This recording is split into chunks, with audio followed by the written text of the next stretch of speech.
Cam4.fr, le plus grand site de webcam live réservé aux adultes. 14h-16h, Brigitte Lahaie, Sud Radio. Bonjour à tous, nous sommes ensemble durant ces 2 heures sur Sud Radio. Souvent, femmes varient et c'est particulièrement vrai en ce qui concerne la sexualité des femmes durant leur grossesse. Certaines vont tout à coup avoir une libido qui s'enflamme, tandis que d'autres vont renoncer à faire l'amour durant pratiquement 9 mois. Plus les mois après l'accouchement, évidemment. Christian Jamin est mon invité. Il pourra déjà nous expliquer tout ce qui se passe dans le corps d'une femme entre le moment où il y a une fécondation et puis l'accouchement, la délivrance aussi, comme on dit. Et puis, oui, il doit s'en passer des choses et on va vous raconter tout ça. Et puis pour l'homme aussi, cette période est assez bouleversante. Certains sont remplis de désir pour ce corps qui porte la vie, tandis que d'autres ont tellement peur de faire mal au fœtus qu'ils ne parviennent plus à faire l'amour à leur compagne. Alors, on pourra éventuellement aussi parler de la sexualité après l'accouchement, puisqu'il y a de nombreux bouleversements. Le couple d'amants devient un couple de parents et c'est pas toujours aussi simple. Vos questions, en tout cas, vous pouvez les poser à Christian Jamin. Et puis, si vous avez envie de nous raconter comment vous avez traversé cette période, eh bien, vous pouvez nous appeler en composant le 0826 300 300. Christian Jamin, bonjour. Bonjour. Alors, vous êtes gynécologue, vous n'êtes pas obstétricien, mais vous êtes endocrinologue. Et c'est peut-être sous cet angle-là que vous allez pouvoir nous raconter tout ce qui se passe durant cette période assez à la fois extraordinaire, bouleversante, étonnante. Parce que c'est quand même pas rien, ce qui se passe dans le corps lorsque l'ovulation, l'ovule rencontre le spermatozoïde. Alors, quand vous m'avez demandé de venir à cette émission, j'ai été perplexe parce que effectivement, je ne suis pas obstétricien. Et puis j'ai réfléchi que les femmes, je les vois avant, pendant et après quand même.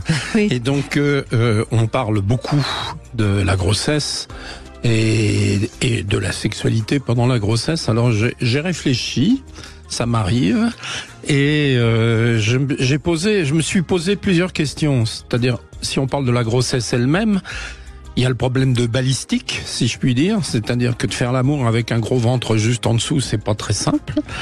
Deuxièmement, il y a le problème de la peur de l'homme auquel vous avez fait allusion, c'est-à-dire est-ce que je vais abîmer mon enfant, est-ce que je vais provoquer un accouchement prématuré, etc., etc.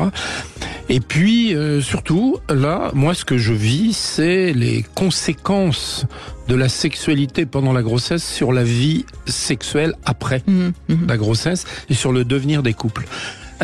Parce que la femme passe de la maîtresse à la mère. Et la maîtresse est par définition, si je puis dire, l'amante, la sexualité, le plaisir, le bonheur, etc. Et la mère devient cet être respectable et malheureusement, j'allais le dire, et pardon pour le mot, respecté, et être passé de quitter la position de maîtresse pour devenir la position de maman n'est pas forcément tout à fait bien pour la pérennité de la sexualité d'un couple.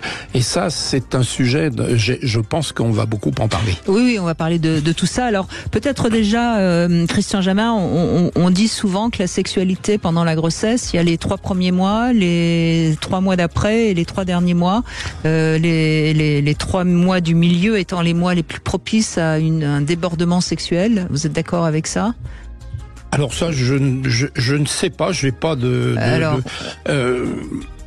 moi, en tout cas, quand je vois un couple qui veut avoir un enfant et surtout quand je vois la femme enceinte, j'explique vraiment, je parle beaucoup avec eux sur le fait de faire très attention à ce faux respect que le mâle, si je puis dire, peut avoir pour cette femme. Donc, soyons clairs, en un mot, il n'y a aucun inconvénient à faire l'amour pendant la grossesse. Sauf cas exceptionnel, évidemment, bien sûr.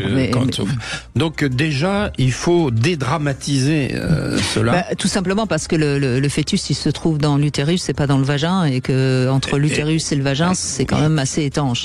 Oui, exactement. Alors oui, effectivement, il y a la position du placenta, il y a les saignements, les accouchements, les contractions et tout ça qui doivent rendre un peu prudent.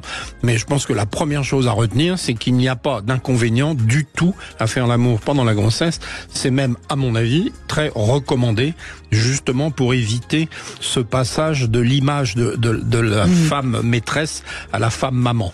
Et d'ailleurs, on sait en sexo que les couples qui font l'amour pendant la grossesse, en règle générale, voient moins leur sexualité pâtir de l'arrivée du premier enfant que ceux qui, pendant quelques mois, se sont abstenus, évidemment. Pour moi, c'est une évidence. C'est ce qui paraît assez logique.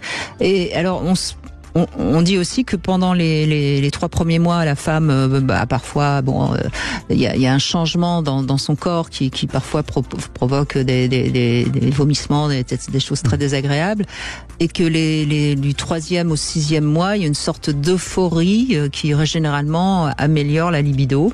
Puis après les 3 derniers mois, c'est vrai que le corps est un petit peu plus imposant et que ça peut limiter un petit peu les fantaisies sexuelles, évidemment. Alors c'est vrai que les 3 premiers mois de la grossesse, d'abord les femmes sont fatiguées. Alors, en fait, elles sont pas fatiguées, elles ont sommeil, parce qu'elles ont l'organisme qui est inondé de l'hormone qui s'appelle la progestérone, et la progestérone, ça fait dormir. Donc, la première chose qu'une femme dit quand elle arrive chez le médecin en disant « Docteur, je suis épuisée », je dis « Non, vous n'êtes pas épuisée, vous avez sommeil », ce qui n'est pas du tout la même chose.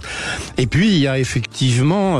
Et c'est dû à quoi? Pour que justement elle se repose, pour bien...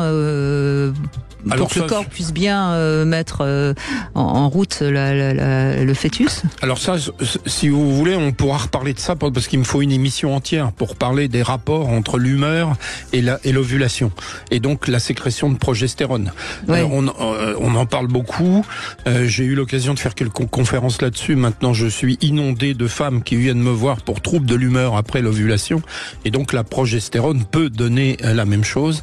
La progestérone est quelque chose qui agit sur les neurotransmetteurs au niveau du cerveau et effectivement repose et donne sommeil et parfois rend dépressif. D'accord, ça c'est moins drôle. Moins drôle. Et donc, quels conseils on peut donner comme ça déjà? Donc, surtout n'arrêtez pas totalement votre sexualité, gardez au moins de l'intimité.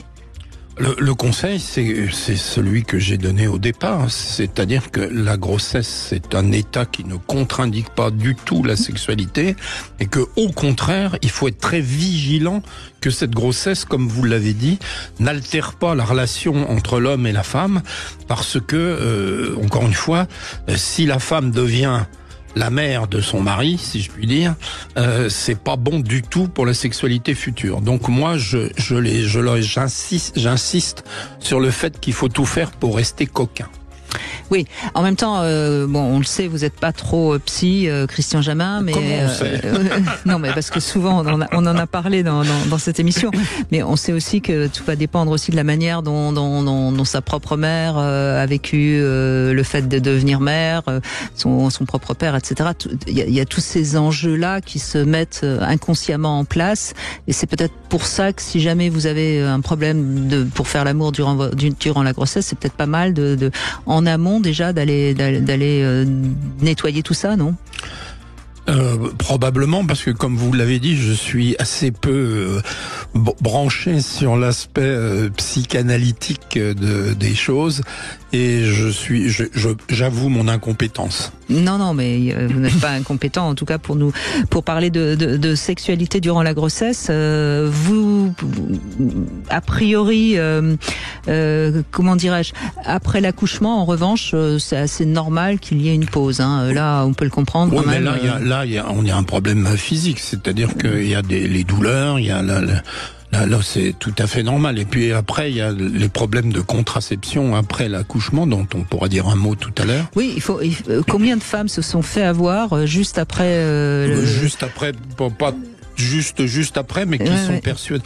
Et par exemple, les femmes qui allaitent sont persuadées qu'elles sont protégées, mais elles ne sont protégées que si mes souvenirs sont exacts, il y a au moins 6 tétées par jour. C'est-à-dire que de continuer à entretenir la lactation à 2-3 tétés par jour n'est pas contraceptif. Voilà, donc il faut aussi peut-être, si vous avez des questions à poser sur ça, c'est intéressant parce que le deuxième enfant juste après l'accouchement, c'est généralement plutôt un accident qu'un désir du couple. Hein. Donc c'est important aussi de mettre en garde. Voilà. Bon, toutes ces questions-là, vous avez envie de les poser, vous nous appelez au 0826 300 300. On se retrouve tout de suite. Sud Radio, votre attention est notre plus belle récompense. C'est un grand plaisir que maintenant qu'on a la Sud Radio sur Lyon et la famille grandit, c'est une super nouvelle. Sud Radio, parlons vrai. Cam 4. Libère tes fantasmes, sans jugement, sans tabou. Rejoins la communauté Cam 4 et explore de nouveaux plaisirs. Cam4.fr, le plus grand site de webcam live réservé aux adultes. En plus, c'est gratuit. Cam 4. Sud Radio Narbonne. 104.7.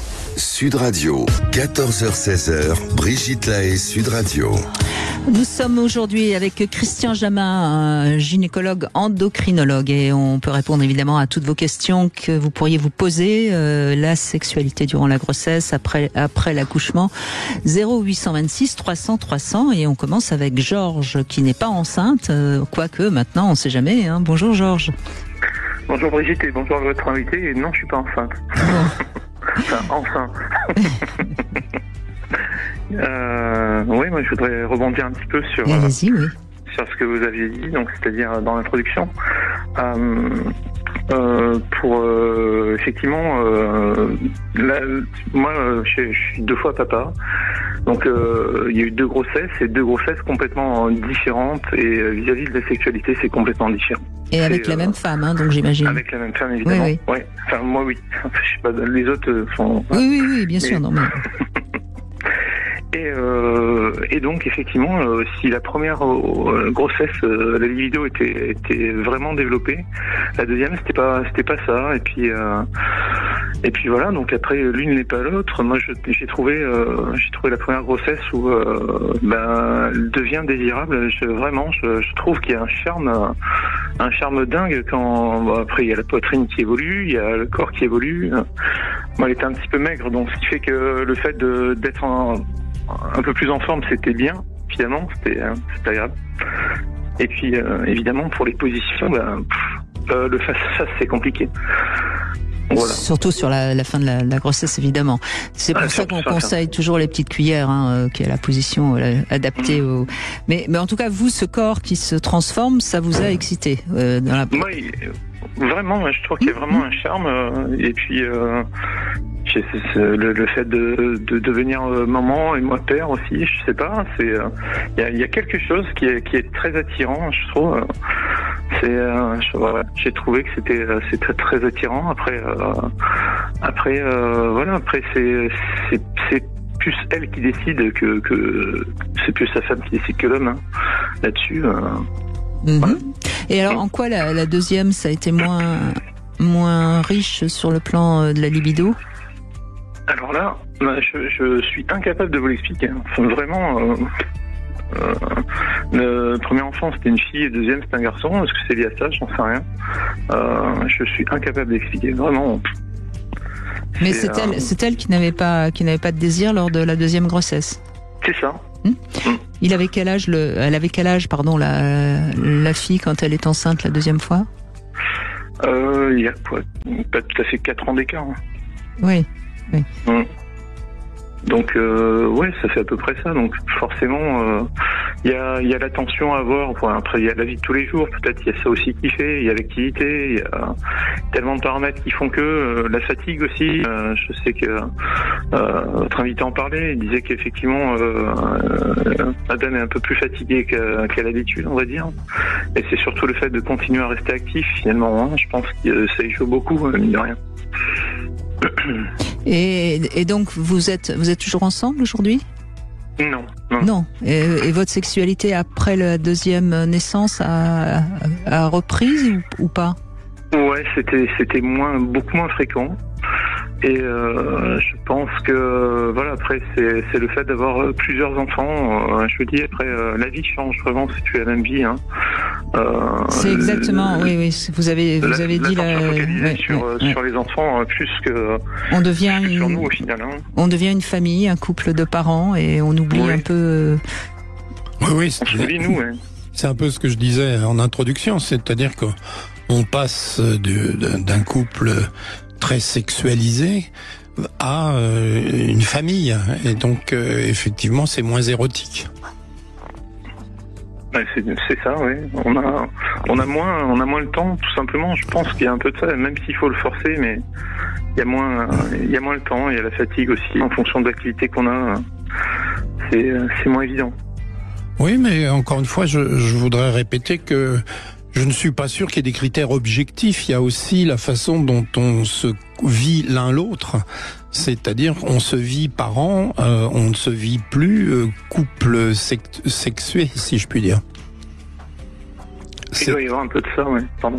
Non, c'est effectivement l'image de la femme change aux yeux du père. Elle est devenue la mère de ses enfants, et parfois il y a un respect relativement négatif, si je puis dire. Dans quel sens ? C'est-à-dire que la femme n'est plus la maîtresse, elle est la mère de l'enfant. Ce que veut dire Christian quand il dit négatif, c'est pas au sens, c'est pas bien, au sens parce que ce n'est plus positif. Voilà. D'accord. Qu'on se comprenne bien. Mais je crois que ce que vous dites est très révélateur le premier enfant. D'abord, vous n'avez pas encore d'enfant, donc vous êtes encore des amants. Il y a cette surprise du corps qui se transforme aussi bien pour vous que pour elle. Il y a une sorte comme ça d'excitation d'avoir bientôt une vie qui est en train de naître, hein, si je puis dire. Donc c'est presque. Enfin, j'entends souvent que lors du premier enfant, il y a une recrudescence presque de désir. Et puis après, il y a la fatigue parce qu'on a déjà un enfant. Quand on a un enfant de 4 ans, c'est déjà du boulot. Il y a une sorte il y a plus cette nouveauté, si je puis dire, qui peut exacerber la libido. Et donc, on voit bien, les couples, c'est souvent après un deuxième, voire troisième enfant que la sexualité s'arrête, ou presque. Hein. Oui, c'est ça, en fait. Je vais pas dire que ça s'arrête, mais il y a vraiment un temps de pause qui est assez... qui est plus ou moins long, on va dire, en fonction de chacun, mais... Moi, j'ai remarqué ça, en tout cas, c'est sûr. Et ce qui est vraiment important, je ne sais pas si c'est ce que vous avez réussi à faire ou pas, mais bon, de toute façon, vous êtes séparés, malheureusement. Malheureusement, après tout, il n'y a pas de jugement à avoir. Ce qui est important, c'est quand même au moins de garder beaucoup d'intimité, même si on fait plus l'amour. Et ce qui est terrible, c'est que quand on fait plus l'amour, on a tendance à presque devenir de bons copains et oublier la tendresse, le côté de se toucher avec beaucoup d'amour. J'avais entendu ça d'amis de mes parents qui disaient effectivement ils s'étaient séparés, et lui il s'était remis avec quelqu'un, un ami et de la famille, hein, et il dit effectivement ma femme je reste avec parce que ma nouvelle femme parce que c'est une bonne copine. C'est vrai que ça m'avait choqué de l'entendre et je peux le comprendre maintenant aujourd'hui. C'est quand on est jeune on comprend pas pourquoi il dit ça en fait. Mais je sais pas, c'est vraiment bizarre. Mais après, chacun ce qu'il veut après derrière. Mais ce que je veux dire, c'est que ça prend du sens avec l'âge après. Non, puis il y a une chose dont on n'a pas parlé, et ça peut être un peu délicat, c'est-à-dire que il y a aussi la façon dont la femme regarde son mari ou partenaire. Car, donc je me souviens d'avoir beaucoup parlé avec une psychologue qui s'appelle Madame Laznik du regard de la femme sur l'homme qui joue énormément sur la sexualité masculine. Et donc, si la femme est en grand désir de grossesse, elle ne regardera pas son mari ou son partenaire de la même façon que lorsque les choses ont été accomplies. Ah mais c'est sûr qu'il y a un regard qui change, c'est indéniable. Le regard effectivement n'est plus le même. entre le moment où elles cherchent peut-être, je sais pas comment ça se passe dans leur esprit, mais le moment où elles cherchent le géniteur et le moment où c'est fait, et puis il y a l'après, quoi. Il y a vraiment un avant-après, ouais. C'est un peu ce que je voulais dire. C'est assez fréquent, paraît-il. Oui. Bon, écoutez, on va en parler en tout cas durant ces 2 heures, et merci de votre témoignage, Georges, qui est assez réel, de ce qu'on entend souvent. Merci beaucoup, Georges. On fait une petite pause et on retrouve Marlène dans un instant qui va témoigner à son tour. Vous voulez parler à Brigitte Lahaie? 0826 300 300. Ça s'est passé sur Sud Radio. Est-ce qu'on ne marche pas sur la tête avec la dernière trouvaille sur les médecins? Ce que l'on propose aujourd'hui, c'est de faire des gardes obligatoires. Oui, mais encore faudrait-il songer à les rémunérer un peu plus. Tout le monde pleure pour avoir des médecins généralistes à côté de chez soi, mais personne n'est prêt à dépenser quelques euros supplémentaires, le prix d'un demi-paquet de cigarettes pour rémunérer ces médecins. Sud Radio, parlons vrai. 14h-16h, Brigitte Lahaie, Sud Radio. Christian Jamin est avec nous. Sexualité et grossesse, 2 mots qui ne vont pas toujours bien ensemble, et on vous invite évidemment à témoigner au 0826 300 300. Et nous avons Marlène. Marlène, vous êtes mère de 6 enfants, c'est bien ça? Bonjour. Oui, bonjour Brigitte, bonjour docteur. Et bonjour. Oui, ça fait beaucoup, mais bon. C'est pas mal, oui. C'est un bon score. C'est largement au-dessus de la moyenne actuelle. Oui. Bon. Vous avez œuvré pour la France, comme on dit. Dites-le à nos dirigeants qu'ils soient un peu plus généreux. Mais bon, bref, c'est une autre histoire. Alors, Brigitte, vous les avez pas fait pour ça. Vous les avez pas fait. Non, absolument pas. Alors, dites-moi. Voilà, je vais vous dire. Pour moi, c'était vraiment. J'étais gamine et je voulais des enfants. Voilà. Alors, je sais pas, il y en a qui veulent être pompiers, infirmières, je sais pas quoi. Moi, je voulais des enfants. Et alors, qu'est-ce qu'on fait quand on cherche quelqu'un qui veut des enfants? Il faut trouver la bonne personne pour faire des enfants. Vous savez que vous faites très plaisir à Christian Jamin qui est tout souriant. Tiens donc. Alors je remets tout, vous savez, les bases. Les bases, oui. Alors voilà, les bases. Alors je trouve la bonne personne. Il voulait des enfants, il était mignon, il était blond, aux yeux bleus, et puis alors après, il faut être bien sexuellement avec la personne. Oui, parce que là ça se complique. Parce que vous dites, j'écoutais l'émission avant qui parlait des pas de projet et tout ça, pas d'avenir, enfin voilà. Il faut quand même se projeter un petit peu dans l'avenir avec la personne. Alors si vous entendez pas sexuellement et que vous faites des enfants avec, ça va compliquer l'histoire. En principe, on a encore besoin de sexe pour faire des enfants, Marlène. Donc, et puis alors après, vous tombez, ça se passe bien et tout, vous avez un projet, et puis vous avez surtout des ouvertures, des ouvertures, des éventualités, vous dites, on peut aller plus loin et tout, voilà, c'est ouvert. Et donc, et vous tombez enceinte, et là, il faut être content. C'est un super cadeau, déjà. Vous voyez, moi, ce que je trouve, ce qui manque dans notre société, c'est que tout le monde a la trouille, tout le monde a peur, rien n'est bien, on n'est pas content de ce qu'on a, voilà. Vous voyez ce que je veux dire? Et la peur, le doute, ça tétanise, ça empêche d'être heureux, donc il faut être heureux. Vous avez raison, Marlène, c'est formidable. Vous étiez dans le désir d'avoir beaucoup d'enfants, vous avez osé avoir beaucoup d'enfants, et du coup, la sexualité, elle suit. Et voilà. Parce que vous êtes contente. Voilà, on est content. Voilà. Alors donc ça suit. Moi, j'ai jamais eu de problème. Alors je vais vous dire quand même, Brigitte, c'est quand même dans les rapports sexuels pendant qu'on a un gros ventre et tout ça, c'est quand même la femme qui fait. Bon. Et donc c'est elle qui doit. Mais ça, c'est un discours. Qu'on a avec. Alors, quand vous dites c'est la femme qui fait, c'est-à-dire c'est la femme qui prend l'initiative de la position. Oui, d'accord. Évidemment, c'est elle qui sait s'il y avait à avoir mal, pas mal, pourquoi, pas comme ça, et tout, et que le compagnon au moins adhère à ce discours, cette façon de faire. Voilà quoi. Ça, il faut parler.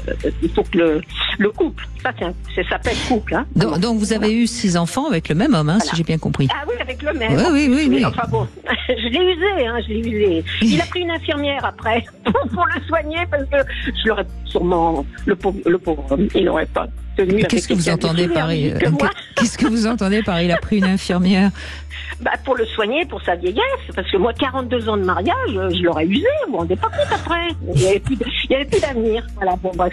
Non, c'est un autre sujet. Non, ce que je voudrais donner une petite note de joie. Vous savez, le scénario, il n'est pas compliqué. Tout ça, c'est viscéral. Quand ça commence à être cérébral, ça va plus. La tête, quand elle prend le dessus, c'est pas bon du tout. Être soi-même, tout le monde nous rabâche les oreilles, être soi-même. Mais comment on peut être soi-même dans une société complètement anxiogène? Je comprends, moi, que les jeunes, ils veulent pas. J'ai 8 petits enfants quand même, hein. Bon, mais je comprends que les jeunes veuillent pas se projeter, enfin, n'ont pas d'image de se projeter dans cette. Il faut être heureux. Et puis pour être heureux, il y a sûrement un truc, c'est qu'on peut s'entourer de gens heureux aussi, vous voyez, légers. Non mais Marlène, si je calcule à peu près, vous avez eu votre premier enfant dans les 20 ans. Oui, donc fin 60 voilà. Des années 70 oui, bon, c'était quand même déjà une époque où vouloir avoir 6 enfants n'était pas tout à fait dans la norme. Donc vous avez début des 60. Non, c'était début 70.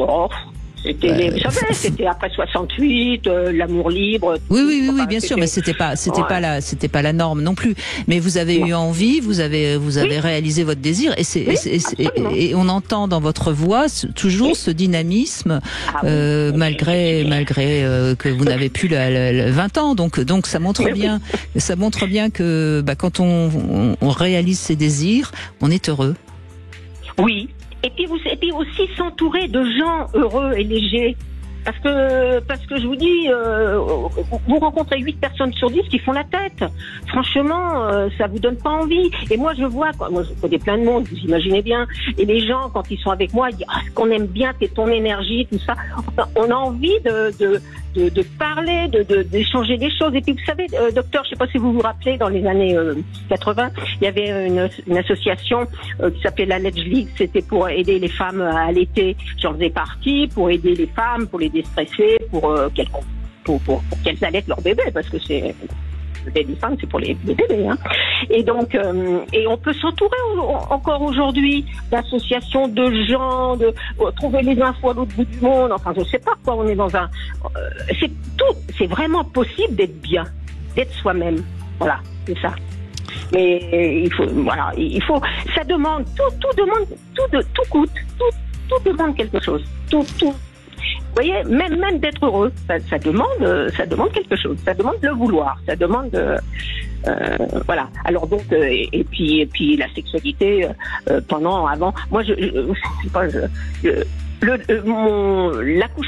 l'expulsion de mon 3e enfant, j'ai eu un orgasme. On peut pas le dire ça, hein. Ça se dit dans cette émission, oui. Dans cette émission peut-être. Mais c'est vrai que ça ne se dit pas beaucoup, c'est vrai. Même avec mes amis, mes amis femmes, c'est pas reçu. L'accouchement orgasmique, c'est quand même très peu entendu, c'est vrai. Mais donc, voilà, on renvoie aux gens la souffrance, alors que moi je vous dis qu'il y a autre chose. Oui, j'ai une petite corde dissonante. Hein. Là, le monsieur d'avant vous, quand j'entends quelqu'un qui est malheureux, j'ai envie de lui faire des gros câlins et le prendre dans mes bras et lui dire mais non, ça va aller. Attends, il y a des solutions. Enfin voilà, vous voyez ce que je veux dire. Mais oui, Marlène, mais moi je suis ravie de vous entendre et j'adore votre témoignage. Mais c'est vrai que vous avez certainement dès le départ une nature exceptionnelle et vous avez su la laisser vibrer et bravo. Alors, Christian, j'ai adoré vous écouter. Ça, je dois dire que j'ai adoré. Mais là, en fait, on parle pas d'amour pendant la grossesse. On parle de natalité, si je puis me permettre. Et donc là, la prochaine fois que Brigitte fera une émission sur la natalité, il faut absolument rappeler, parce que effectivement, avoir un enfant, c'est un projet. Alors, c'est un projet, et vous, c'est un projet heureux. C'est-à-dire que vous avez un désir de grossesse, etc. Dans le temps, avoir un enfant, c'était participer à la vie économique du couple, c'est-à-dire que les enfants reprenaient la ferme, continuaient. Donc on est passé. Et puis maintenant, avoir un enfant, c'est un petit plaisir qu'on se fait, mais pas beaucoup plus, parce que c'est fatigant, parce que ça empêche de vivre, ça empêche de partir en vacances. Donc moi, j'aimerais bien qu'un jour on fasse une émission sur la natalité et qu'on explique déjà tout ce que vous venez de dire, c'est-à-dire que pour faire beaucoup d'enfants, eh bien, il faut être heureux de les avoir, il faut avoir envie de les avoir, et vous êtes un exemple extraordinaire. Ah bah c'est gentil, je vous remercie. Voilà. Et d'ailleurs, j'imagine que vos 6 enfants vont bien. Oui, ils vont tous bien. Ils sont tous pères de famille, sauf ma numéro 5 qui n'a pas encore d'enfant, mais je vous dis, il y en a 8.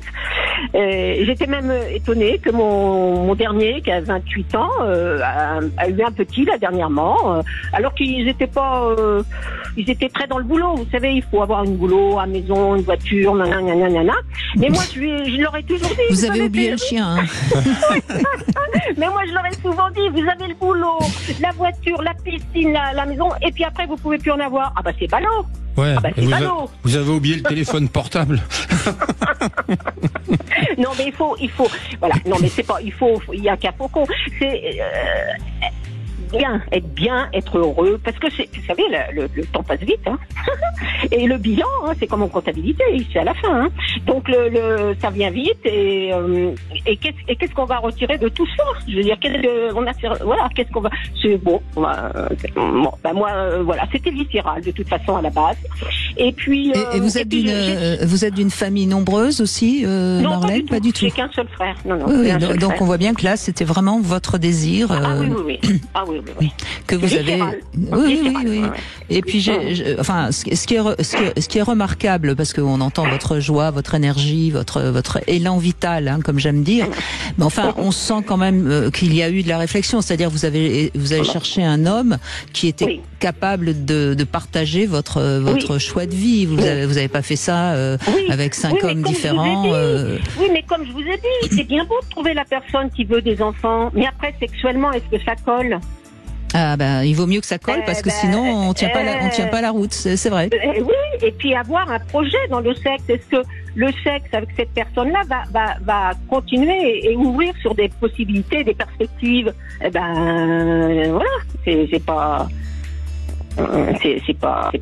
évident. Mais enfin, on est dans une époque où il faut vraiment trouver des personnes qui redonnent envie, vous voyez.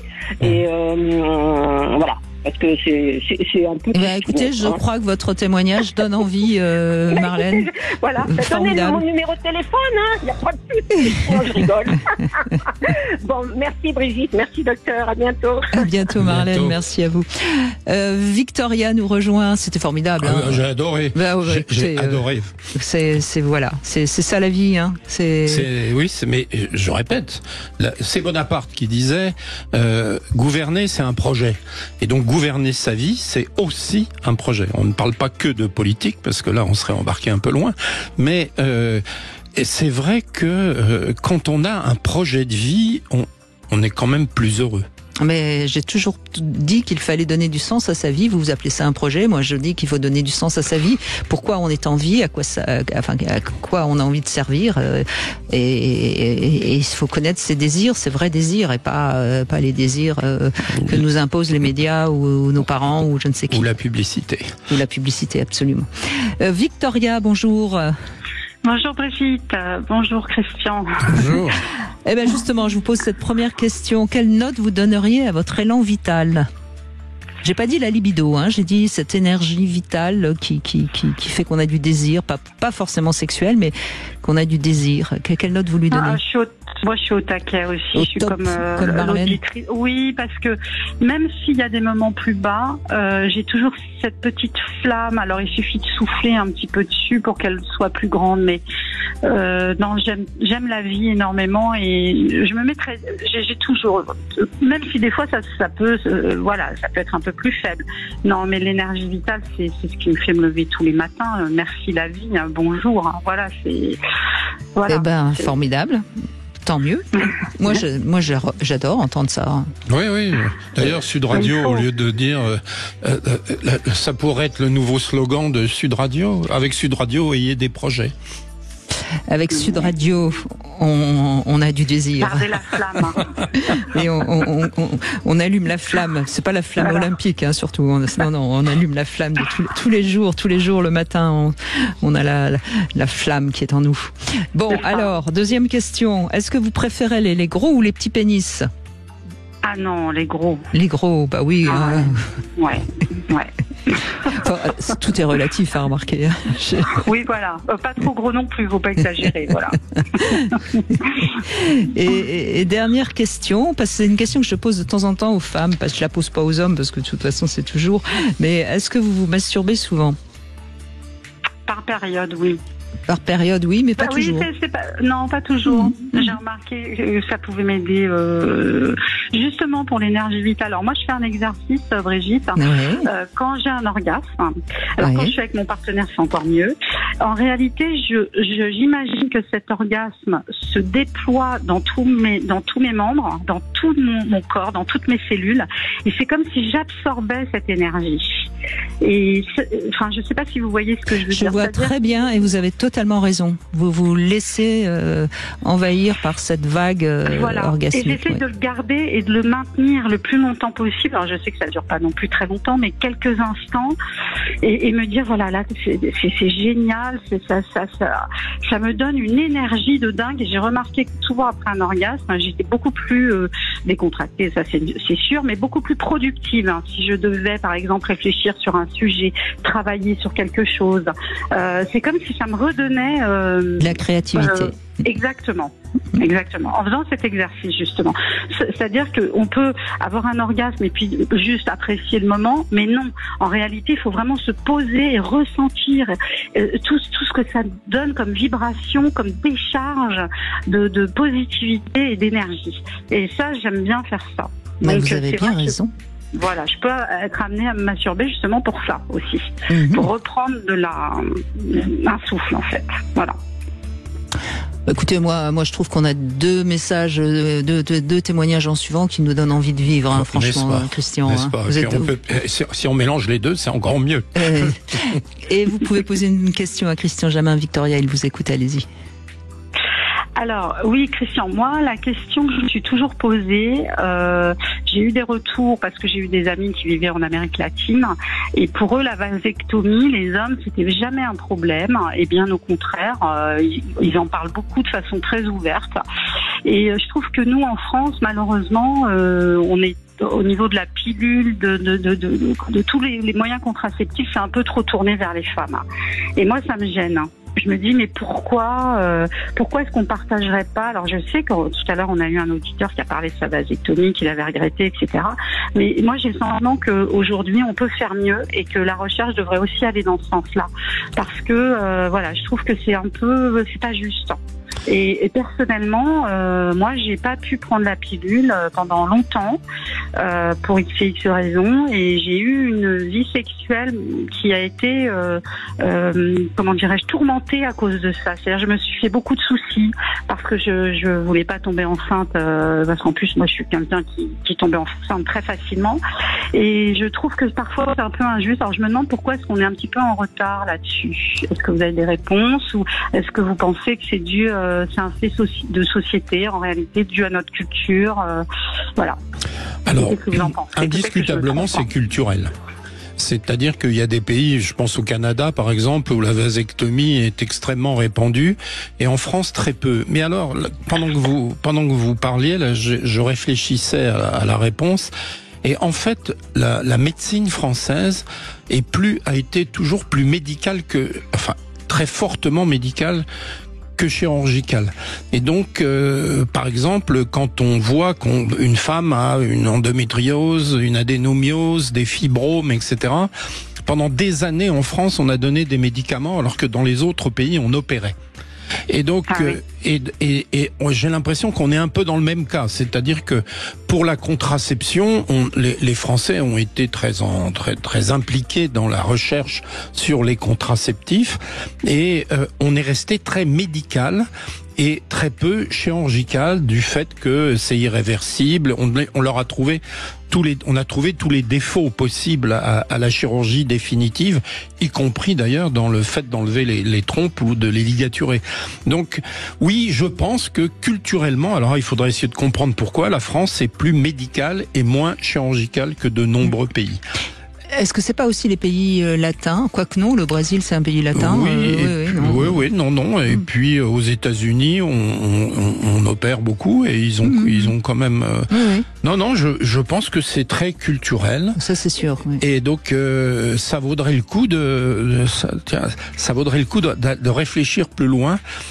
Pourquoi est-ce que on est très réticent vis-à-vis de la chirurgie en France, et y compris dans la vasectomie ou dans le fait de faire des ligatures des trompes. On est très très différent des autres. Oui, mais moi ce qui me gêne, si vous voulez, c'est que on a l'impression que la grossesse, la naissance est une histoire de femme. Alors pas toujours, hein, je généralise, mais si vous voulez, je trouve que c'est un peu injuste de nous faire porter ça. Oui, mais Victoria, oui. C'est de toute façon, c'est plus facile d'arrêter une ovulation une fois par mois que des spermatozoïdes 24 heures sur 24. C'est très compliqué. On a essayé la pilule sur homme pour homme. Pour l'instant, on n'a toujours pas trouvé de solution. Et puis, je crois quand même qu'il faut se dire une chose importante, Victoria. Moi, en tant que femme, si j'étais encore apte à tomber enceinte, ce qui n'est plus le cas, est-ce que je ferais totalement confiance aux hommes? Moi, je suis pas sûre. Hein. C'est vrai, vous avez raison. Sincèrement, parce que c'est quand même nous qui le portons, le gosse. Hein, c'est vous qui le portez, et souvent c'est vous qui le supportez, si je puis dire. On est bien d'accord. L'enfant. Donc, vous voyez, je crois que c'est un faux problème quelque part. C'est quand même, il me semble, en tant que jeune femme, je pense que vous avez quand même intérêt en tant que jeune femme à avoir une contraception et pas faire une confiance aveugle aux hommes. Ouais, mais la contraception aujourd'hui, on n'a pas beaucoup de choix. Hein. Oh, si. Ah oui, mais alors on a peur. J'ai la trouille. Hein. Honnêtement, de tomber enceinte, ça c'est le truc, c'est possible. Alors, quoi. Si vous voulez poser une question au sujet de la contraception à Christian Jamin? Moi, je veux bien. Alors, restez avec nous et puis on vous retrouve dans un instant. 14h-16h, Brigitte Lahaie, Sud Radio. Solidarité Sida. Cam4.fr, le plus grand site de webcam live réservé aux adultes. 14h-16h, Brigitte Lahaie, Sud Radio. En compagnie de Christian Jamin, gynécologue, endocrinologue, et puis petite consultation contraceptive pour justement ne pas être enceinte. Hein.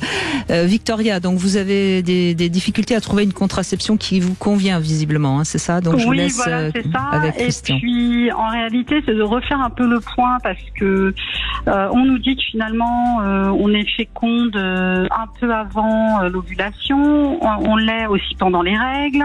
Enfin, vous voyez ce que je veux dire? Donc c'est vrai que, en fait, je trouve que on se connaît très mal en réalité en tant que femme. Alors, à moins de faire des recherches, alors on se fait expliquer des choses, mais enfin moi, je trouve pas que ce soit très clair. Voilà. Donc on a peur tout le temps. Bien. Bon, la réponse là, ça pourrait faire une émission. Une femme, un spermatozoïde vit 5 jours dans le ventre d'une femme. Oui, d'accord. On peut être enceinte si on a eu un rapport 5 jours avant l'ovulation. Et la date d'ovulation n'est absolument pas fixe et peut apparaître n'importe quand. Alors bien sûr, on nous a appris à l'école que c'était entre le 10e et le 14e jour, mais c'est vrai dans les livres, mais faux dans la vie. Ce qui fait qu'il n'y a pas une date dans le cycle où une femme ne puisse pas être enceinte. 1, parce qu'elle peut pas prévoir quand va venir son ovulation, et 2, parce que parfois l'ovulation est imprévisible. Puisque même pendant les règles, il y a des femmes qui tombent enceintes. Hein. Ah, j'ai eu l'autre jour une femme qui a été enceinte, elle avait eu un rapport au 2e jour de ses règles. Donc c'est pour ça que les comptes, comme on disait dans le temps, le fait de compter les jours, ça donne 40% de grossesse par an. Aïe. Donc la contraception. Alors après, il y a des femmes qui se connaissent très bien, qui reconnaissent leur glaire, etc., etc. Mais déjà, à mon avis, c'est la négation de la sexualité parce que, finalement, on fait l'amour quand on a envie, et donc, ou alors, il faut être suffisamment raisonnable pour, quand on n'est pas très sûr, mettre un préservatif qui lui donne 13% de grossesse par an. Voilà. Donc, si on veut 0%, on peut pas faire mieux que la contraception. Voilà. Eh oui, c'est ça. Donc la pilule. Ou la pilule, non, il y a la pilule, il y a la stérilée, il y a les implants, il y a plusieurs types de Il y a quand même beaucoup de choses aujourd'hui, Victoria. Beaucoup de choses. Vous avez essayé tout ? Tout. Alors, le stérilet, ça me donne des contractions comme si j'accouchais, donc c'est abominable. Je le supporte pas. Alors, j'ai même tenu 1 mois et quand je suis retournée me le faire enlever, en fait, il était carrément sorti de l'utérus. Donc, je n'ai pas presque sorti de l'utérus. Mais bon, si vous voulez, mais vous voulez encore des enfants ou pas ? Non. Faites une ligature des trompes, puisqu'on parlait justement d'opération. Ouais, c'est vrai que je suis pas très chirurgicale, vous voyez. Vous avez raison. Vous l'êtes pour les hommes, mais pas pour vous, hein. Voilà, c'est ça. J'ai tout compris. Okay. Oui. Non, mais à part la ligature, oui, il y a pas de solution. Ok. Ouais. Alors après, il y a les fameuses éponges là, les ovules comme on dit, plus les préservatifs. En fait, on additionne on additionne en réalité les barrières, si j'ose dire. Voilà. Oui. Donc voilà. Okay. Mais pour les gens qui nous écoutent, il y a toujours une solution contraceptive, plus ou moins simple à trouver, mais il y a toujours une solution. Oui. Voilà. Oui, parce que vous avez essayé l'implant, par exemple ? Non. Voyez, par exemple, je dis pas que c'est ça, mais et puis il y a les stérilés au cuivre, et puis il y a les stérilés hormonaux. C'est pas la même chose, ça n'a pas les mêmes inconvénients. Et puis il y a femmes et femmes.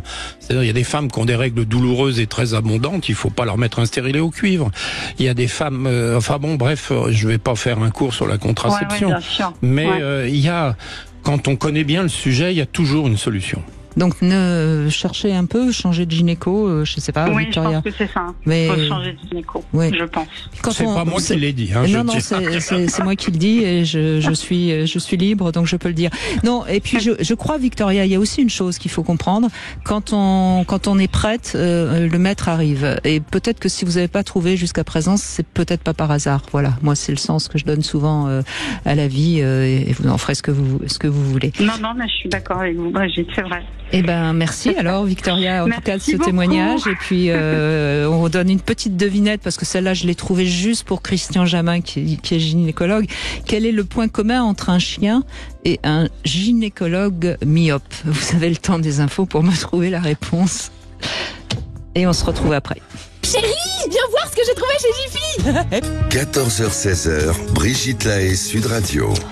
On est avec Christian Jamin aujourd'hui, endocrinologue, gynécologue. Et on va revenir sur la grossesse, même si on vient d'évoquer la contraception qui empêche évidemment a priori une grossesse. Et c'est Frédéric qui va prendre la parole dans un instant. Et c'est bien que les hommes aussi témoignent sur ce sujet, la sexualité durant la grossesse, parce qu'évidemment ça les concerne. Mais j'ai trouvé votre petite devinette là, gynécologue myope et le chien. Quel est le point commun ? Il est obligé de mettre son nez au ras de la cible, si je puis dire. C'est à peu près ça. Alors, le chien et le gynécologue myope ont donc tous les deux le nez humide. Ah, voilà. C'est pour ça, voilà. Oui, parce que s'il n'est pas myope, le gynécologue, ça marche pas, ma devinette. Bonjour Frédéric. Oui, bonjour Brigitte, bonjour Christian Jamin. Bonjour. Voilà, moi je vais faire part de mon témoignage qui est un peu un variant dans l'émission. Enfin, c'est après la grossesse en fait. Voilà, moi j'avais 20 ans. Et j'ai fait la connaissance de Sylvie, que j'étais follement amoureux, mais qui avait déjà un enfant. Oui. Voilà. L'enfant était là. Donc, il avait quel âge l'enfant quand vous l'avez rencontré ? 6 ans ? 6 ans, hyperactif, perturbé par la séparation de ses parents, une maman dépressive. Et donc, voilà, moi je suis rentré dans l'aventure, on va dire. Et puis ça n'a pas trop tenu longtemps avec la maman, mais je suis toujours en contact avec Guillaume. Le fils, a 30 ans. Ouais, il a 30 ans et on est toujours en contact et c'est génial. Bon, la maman, je la vois plus depuis très longtemps. Et donc j'ai pris entre guillemets ce qui était sur ma route. Vous êtes occupé de cet enfant comme un beau-père. Vous êtes resté combien de temps avec cette femme? On est resté 1 an ensemble. Donc, mais après je l'ai revu à lui. On s'est revu en tant qu'amis. On s'est revu. C'est une relation un peu en dents de scie.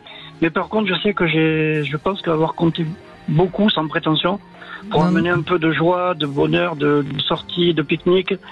Voilà. Mais au niveau sexuel, au niveau de la sexualité, parce que c'est le thème du jour, c'est vrai que c'était un peu compliqué. Avec un enfant hyperactif, surdoué. Mais elle était surtout dépressive, d'après ce que j'entends. Et puis en plus, la maman dépressive, alors là, au niveau sexualité, c'était la cata, quoi. C'était carrément la cata, et bon, on est quand même restés ensemble, et puis voilà, mais c'était très compliqué, quoi, au niveau des rapports.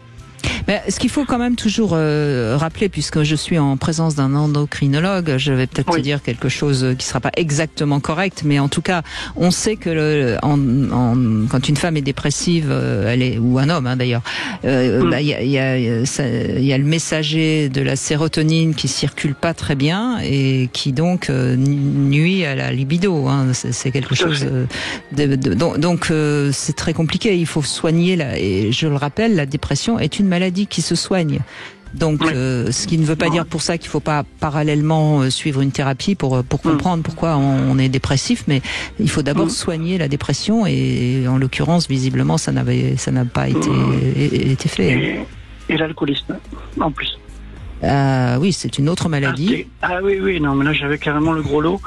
Mais bon, ça m'a pas empêché de m'investir et voilà, d'amener ce que je pouvais, la pierre à l'édifice et j'espère l'avoir amené, voilà. Mais bon, un enfant dans un couple. Alors moi j'étais habitué à sortir entre guillemets avec des filles, de mon âge mais là j'étais avec une maman en fait. J'étais en configuration maman. Donc un enfant qui est hyper important. Enfin, je découvre quelque chose, quoi. Oui, bien sûr. Mais quand vous la rencontrez, vous savez qu'elle a un enfant? Oui, tout à fait. Donc ça a quand même été un choix. Oui, ça peut être un obstacle en fait. Je suis pas parti en courant, on va dire. De toute façon, un enfant, même dans un couple qui l'a désiré ensemble, c'est du tiers. Exactement, ouais. Oui, mais là c'est pas le sien, donc c'est peut-être un peu plus compliqué par rapport à l'investissement. Bon, là je l'ai eu, mais je peux comprendre que certains hommes aient du mal. Certaines femmes aussi, vous savez. Certaines femmes aussi, oui. Là, je me passe en tant qu'homme, ont du mal à accepter l'enfant de l'autre, qui est quand même le témoignage d'une relation précédente et d'un amour, quoi. Enfin, c'est quand même un tiers qui peut être encombrant pour certains. Moi, ça l'a pas été. Voilà. Mais enfin, moi, je retire de ce que vous dites que c'est très positif. C'est-à-dire que vous avez eu un fils, pas biologique, mais d'après ce que je comprends, vous êtes très très heureux de la relation avec ce garçon. Ah oui, donc, il est super intéressant. Donc c'est très très positif, c'est ça que je veux dire. Oui, c'est ce que je voulais, c'est ce que le sens de mon témoignage. Et puis en plus, il est super intéressant, quoi. Depuis qu'il est petit, c'est quelqu'un d'intelligent. Et en plus, il m'a permis de rencontrer mon meilleur ami, quoi. Voilà, par son biais, j'ai rencontré une personne qui le connaissait. Je suis ami avec donc la boucle se boucle. Voilà, ça rebondit, et c'est la vie, quoi. Et vous avez eu des enfants, vous, ou pas? Non, moi j'étais avec une personne qui ne voulait pas un truc dans le ventre. Voilà, textuellement. Un truc dans le ventre, oui. Ouais, et qui bouge. Voyez ça, Frédéric, c'est une expression qui est loin d'être anodine. Une femme qui dit je veux pas un truc qui bouge dans le ventre, ça répond à une blessure qui n'a pas été travaillée. Après, encore une fois, rebelote. Décidément, vous avez rencontré des femmes. Oui. Non mais après c'est mon métier. Oui. Non mais après, elle a le droit de ne pas vouloir d'enfant. C'est pas du tout ce que je veux dire. Mais c'est peut-être dommage de pas aller travailler ce que ça signifie de pas vouloir un truc qui bouge dans le ventre. Non, Christian Jamin. Oui, l'image est amusante. D'ailleurs, j'ai pas compris ce que vous appeliez un truc qui bouge. Est-ce que c'est le bébé ou est-ce que c'est la verge? Le bébé. Et puis l'accouchement, ça aurait été une opération, comme une intervention chirurgicale, quoi. Elle aurait vécu comme ça. Voilà. Donc on n'a pas insisté. Dans ces cas-là, je crois qu'il faut, pas. C'était compliqué, quoi. Voilà. Et donc j'ai pas d'enfant, mais je me suis occupé de ceux des autres. Enfin, voilà. de celui-là. Vous en avez d'autres? Dans votre travail. Oui. En plus, voilà. Oui. Donc du coup, je suis un peu réceptif, voilà. Mais il y a un peu de regret ou pas du tout? Non, pas du tout. Pas du tout. Pas du tout, parce que le monde actuel, on m'inspire pas trop non plus. Donc voilà, après je suis pas trop optimiste sur ce qui se passe en ce moment.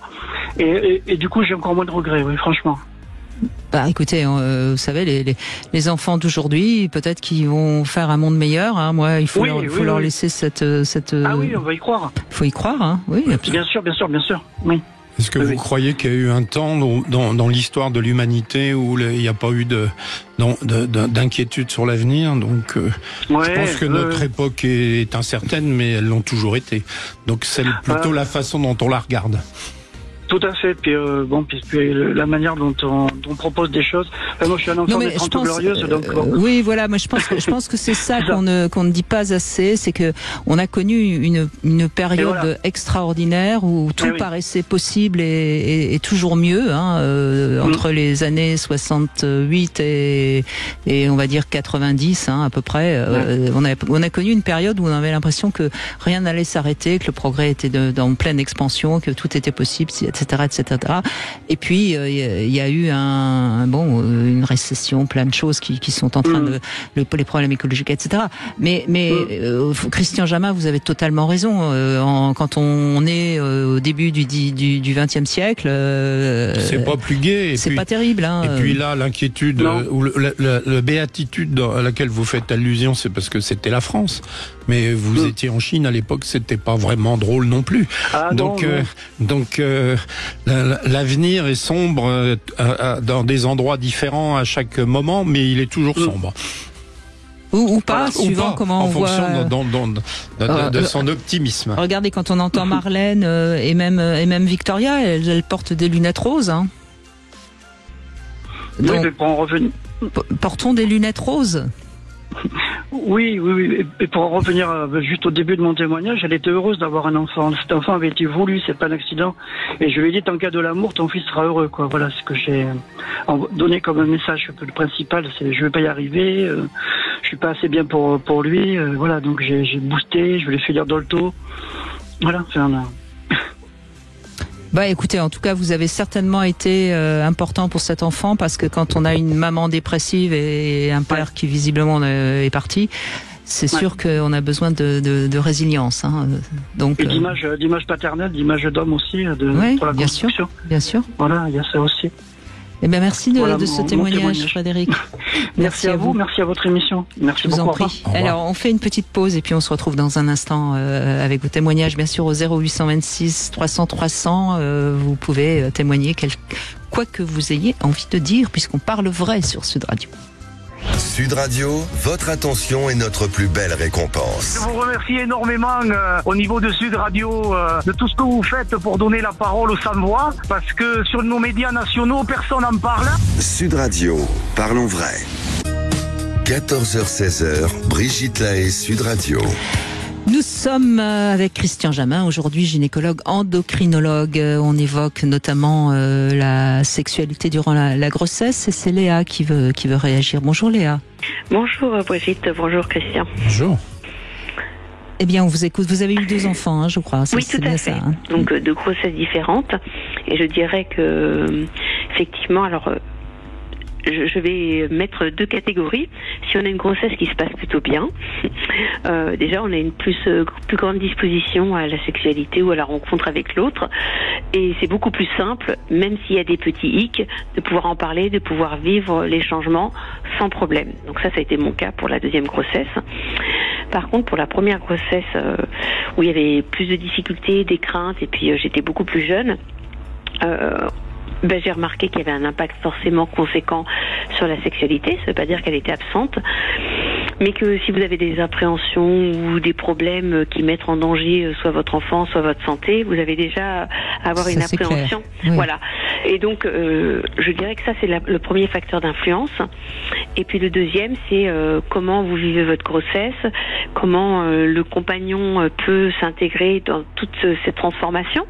Et si vous avez une bonne communication, il n'y a pas de raison que ça change. Ça peut être plus ou moins intense suivant les périodes, je dirais. C'est très cyclique, un peu comme dans la vie d'une femme. Et puis, pour l'accouchement, je dirais là aussi, il y a 2 règles. Si vous avez un accouchement qui se passe plutôt bien, même s'il y a des reprises de couches où on est un peu fatigué, ça reprend très vite. Si par contre vous avez un accouchement qui était difficile, une épisiotomie, des blessures, etc., la sexualité, elle est fortement impactée par ça. Et du coup, il va y avoir une incidence, sans parler après du côté relationnel, qui là encore une fois dépend de la qualité qu'on a établie avec le compagnon et de la place de parent qu'on arrive à prendre ou pas dans cette nouveauté. Alors là, vous évoquez évidemment tellement de paramètres qu'on peut comprendre, hein, forcément que parfois ça va pas tout seul.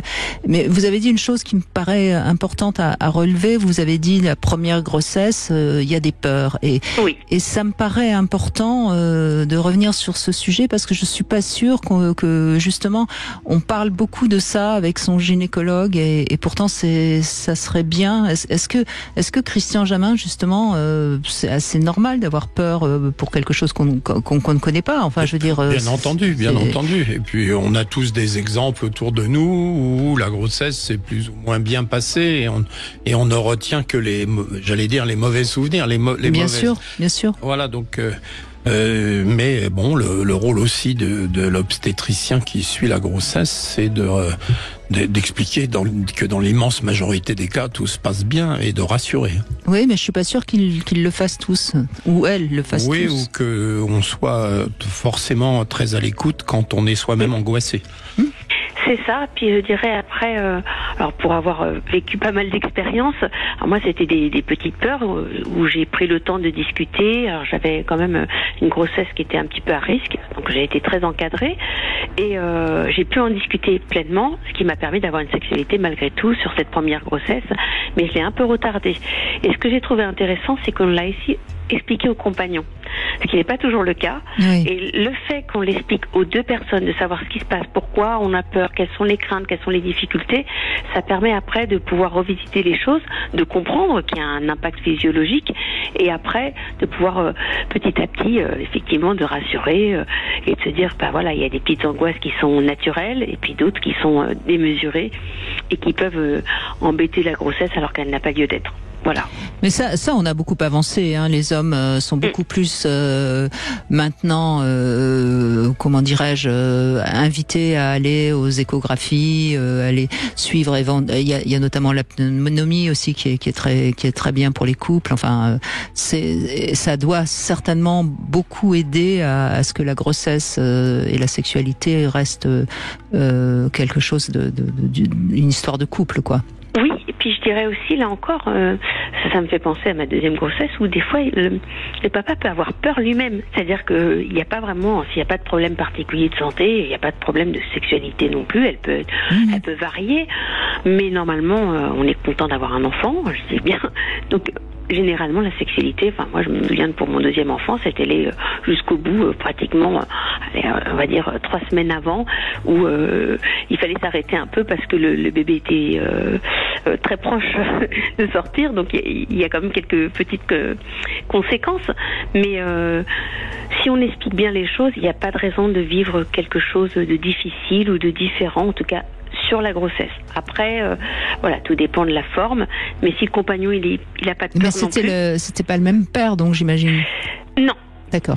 Non, c'était pas le même du tout, mais même sur la première qui était tout à fait. Enfin, j'ai pas eu de problème non plus une fois que les problèmes de santé ont été résolus et que la grossesse n'était plus en jeu. Dans les 2 grossesses, j'ai une sexualité épanouie jusqu'à la fin. Voilà. Et vous diriez que durant la grossesse, elle était différente ? Oui, elle était différente parce que je pense que moi j'avais des besoins différents. J'ai peut-être, je dirais qu'il y a plus d'introspection, plus peut-être un rapport au corps ou enfin une espèce de maturité qui naît quand c'est surtout la première grossesse qui est challengeante pour les couples. Hein. La deuxième on passe outre, mais on a cette intériorité, donc on a envie de quelque chose d'un peu plus complet, d'un peu plus profond, je dirais, peut-être plus de tendresse. Et si on l'explique et qu'on peut la vivre, il n'y a pas de problème, mais ça n'empêche pas non plus le côté coquin, etc. Enfin, moi, je me souviens de ma première grossesse, tout y était. Mais il a fallu pouvoir parler, et puis peut-être par moment dire non, bah là j'ai pas envie, ce qui peut froisser l'autre, mais faut arriver à se respecter. Et moi en tout cas c'est ce que j'ai fait dans mes grossesses, et quand je pouvais pas, et que ça n'était pas possible, c'est non, et c'est non quoi.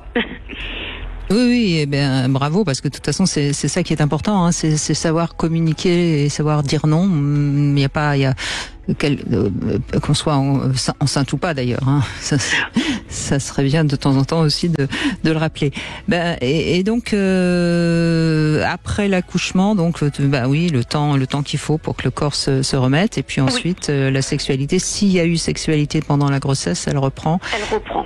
Alors moi j'avais eu une première où j'avais une épisiotomie qui avait été mal cicatrisée, donc ça a été vraiment un vrai problème parce que j'avais un nodule important. Et ça a été vraiment un frein. Alors on a essayé, mais quand c'est vraiment douloureux, vous n'y retournez pas, quoi. Non, ça, donc ça aussi, j'ai pas toujours trouvé de réponse à ça, mais c'est pas évident parce que ça impacte aussi la qualité du couple et et l'homme a besoin de retrouver sa place. C'est encore un sujet assez tabou, hein, cette question d'épisiotomie qui peut parfois être ça peut être parfois mal recousu, ça peut être parfois enfin bon, bref, il y a plein de choses à dire là-dessus. Oui, il y a encore beaucoup le à dire là-dessus. Mais ça peut aussi mettre un couple en déséquilibre, parce que si un couple va bien, après quand ça recule, etc., le compagnon après recule, hein, quand on discute, au bout d'un moment il trouve pas sa place parce qu'il a pu sa soif de choses, donc il peut comprendre à un certain moment le non, mais les hommes, alors, maintenant ça a changé, hein, il y a une époque ils avaient déjà du mal à trouver des places dans ce changement comme ça de compagnon à papa, donc les choses ont évolué et tant mieux, hein. Mais c'est vrai que je pense que c'est le dialogue et c'est la compréhension et l'accompagnement des couples, comme vous parliez d'autonomie. J'ai expérimenté ça et c'est vrai que c'est assez intéressant parce que ça implique l'autre davantage que lorsqu'on fait son cours de préparation à l'accouchement ou à la grossesse de son côté. Oui, mais je pense que pour les femmes, il y aurait beaucoup à dire justement sur la manière d'accoucher une femme pour essayer de respecter au maximum sa sexualité future. Ça, là, il y a encore des choses. Beaucoup de choses à faire. Mais je reviendrai, je ne sais pas si c'est Christian pourrait répondre, mais j'ai le souvenir dans les deux qu'il y a des pics de désir plus intenses. Alors je ne sais pas si c'est une question d'hormones, mais moi je me souviens, les 2 grossesses ont été espacées, j'avais quand même des soifs de sexualité plus intenses à certaines périodes. Eh oui, il va vous répondre dans un instant, parce que c'est le moment de faire la pub, mais on se retrouve tout de suite. Vous voulez parler à Brigitte Lahaie? 0826 300 300. Ben oui. .fr, le plus grand site de webcam live réservé aux adultes. Brigitte Lahaie, Sud Radio, le Love Conseil. Alors on va dans un instant évidemment faire le Love Conseil, mais on va d'abord avoir la réponse pour Léa, Christian Jamin. Donc est-ce qu'il y a un pic hormonal qui déclenche une enflammée de libido à un moment de la grossesse? C'est la question que pose Léa. Bon, alors si je vous réponds et que je dis la vérité, j'ai le prix Nobel immédiatement. Immédiatement, je vous le donne. Écoutez, aussi bizarre que ça puisse paraître, aujourd'hui, il y a très peu de preuves de l'influence très forte des hormones sur la sexualité féminine. En tout cas, les études qui ont été faites on comparait les taux circulants dans le sang de différentes hormones et la sexualité des femmes n'a pas donné grand-chose. Alors pendant un moment, on a dit c'est parce qu'il leur faut un peu d'hormones mâles. Alors on a donné des hormones mâles pour améliorer la sexualité et on s'est aperçu que ça ne faisait rien et pour que ça fasse quelque chose, il fallait avoir des taux tellement élevés que les femmes voyaient la moustache pousser. Donc c'était pas bon pour la sexualité non plus. Donc pour être tout à fait clair, en dehors du confort du rapport, c'est-à-dire l'humidité vaginale, les sécrétions, etc., il n'est, à ma connaissance, pas prouvé que les taux hormonaux circulants ont un rôle important dans la sexualité. La sexualité, ça se passe au niveau du cerveau, c'est ça, pour le désir, et ça se passe en bas pour la lubrification. Donc, tout ce que je peux dire, c'est que bon, le désir, on en parle depuis tout à l'heure, mais pour ce qui est de la lubrification, on ne fait pas assez appel aux lubrifiants et pour être aidé, pour synchroniser le désir de l'homme qui est très rapide à celui de la femme qui est plus lent, pour mouiller, comme on dit. Donc moi, je défends beaucoup l'utilisation des lubrifiants parce que ça permet d'être à peu près sur la même longueur d'onde, au moins à ce niveau-là. Mais sur les enquêtes qui sont faites en sexologie, on remarque généralement un pic de libido entre le 3e et le 6e mois. Voilà, c'est ce que disent les femmes. Après, il n'y a pas une preuve scientifique. On le remarque, mais est-ce que c'est parce qu'on suit la première période où on était mal, parce qu'on avait des nausées, etc. Et par rapport à celui d'après où on n'est pas vraiment confortable, c'est très difficile de savoir où est la poule et où est l'œuf, si je puis dire. Oui, c'est peut-être qu'une question d'équilibre. Et si on est bien dans sa tête, dans sa peau, avec l'autre, tout se passe bien. Ça revient sur ce que je disais, c'est que ça peut être très fluctuant d'une femme à l'autre suivant le vécu finalement.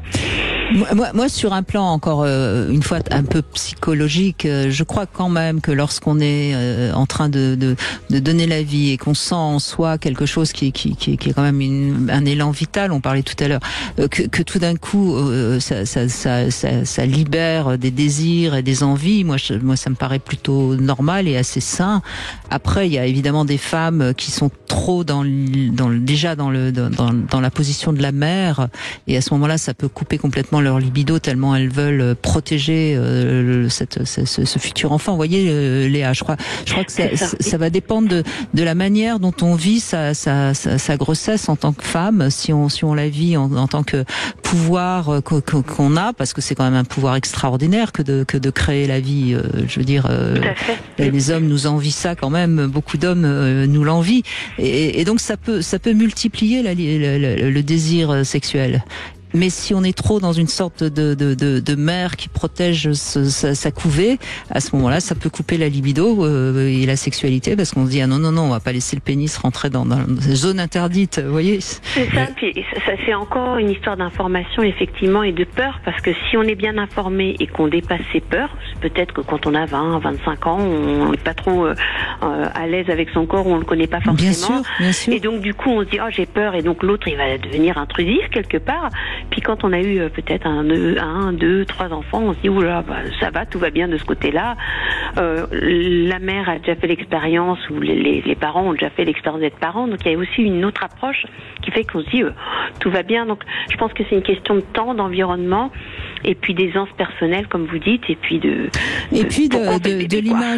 l'image que notre mère nous a donnée de ce que c'était que de donner la vie. Si on a une mère qui a été très positive sur le fait qu'on va soi-même devenir mère ou pas, ça influence énormément aussi. Hein. C'est possible, oui, parce que moi dans ma famille il y avait beaucoup d'enfants autour, donc peut-être que ça, et beaucoup de vie, peut-être les mères, les grands-mères, les tantes, enfin tout ce qu'on a vécu aussi, ou dans les rencontres, ce qu'on a eu comme expérience peut aussi nourrir notre expérience personnelle, dire j'ai entendu autour de moi que des choses sympathiques, il n'y a pas de raison que ça nous fasse peur. Voilà. En tout cas, on dit la même chose, si j'ai bien tout compris, parce que c'est ce que vous dites d'une autre façon l'une et l'autre, que la sexualité c'est un tout. C'est-à-dire c'est un vécu, mais c'est pas quelques gouttes d'œstrogène ou de progestérone ou de testostérone en plus. C'est ça que je voulais dire. C'est-à-dire que pour l'instant, on n'a pas le lien entre tout ce que vous venez de décrire et ce qui se passe vraiment. Jusqu'à présent, jusqu'à preuve du contraire, ça se passe dans le cerveau. C'est ça, puis c'est la magie de l'amour ou de la vie aussi. Je pense que c'est une soif.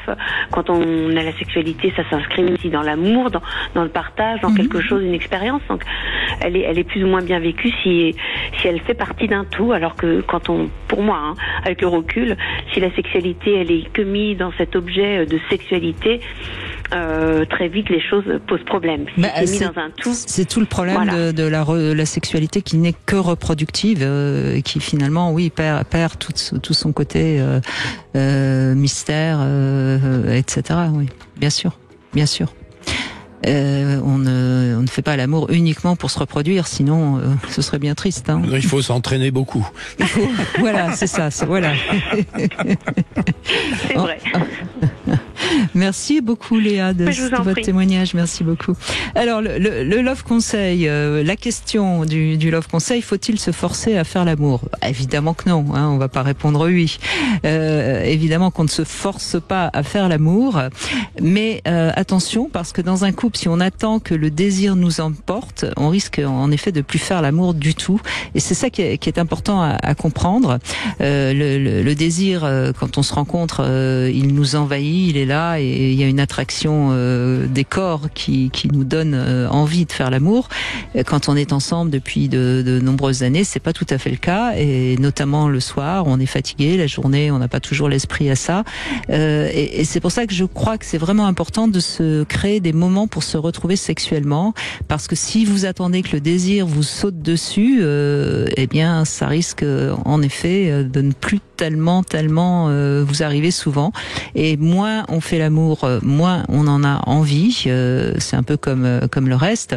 Et puis je voudrais juste rappeler quelque chose comme ça. Je prends un exemple. Vous n'êtes peut-être pas passionné à l'idée d'aller dîner chez des amis ce soir, mais vous avez un rendez-vous. Vous allez un petit peu vous forcer. Vous allez y aller et finalement vous allez peut-être passer une excellente soirée.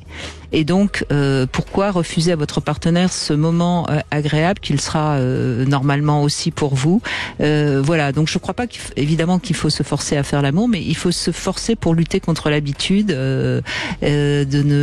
d'attendre simplement que le désir soit là pour faire l'amour. Vous êtes d'accord avec ça, j'imagine? Totalement.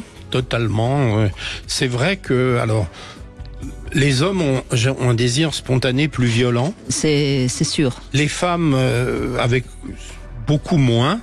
Mais si on est bien avec son partenaire, l'idée de faire l'amour, même quand on n'a pas ce désir qui vous taraude, souvent c'est agréable et on ne regrette pas. Et non seulement on ne regrette pas, mais on est content d'y avoir participé.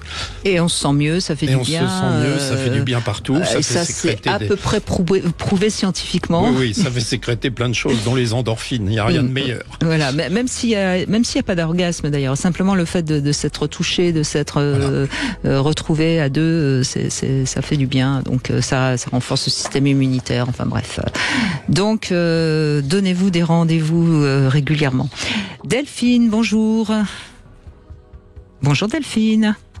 Ah, est-ce qu'on a un petit souci avec Delphine? Elle est peut-être encore en train de jouer avec son jouet, je ne sais pas.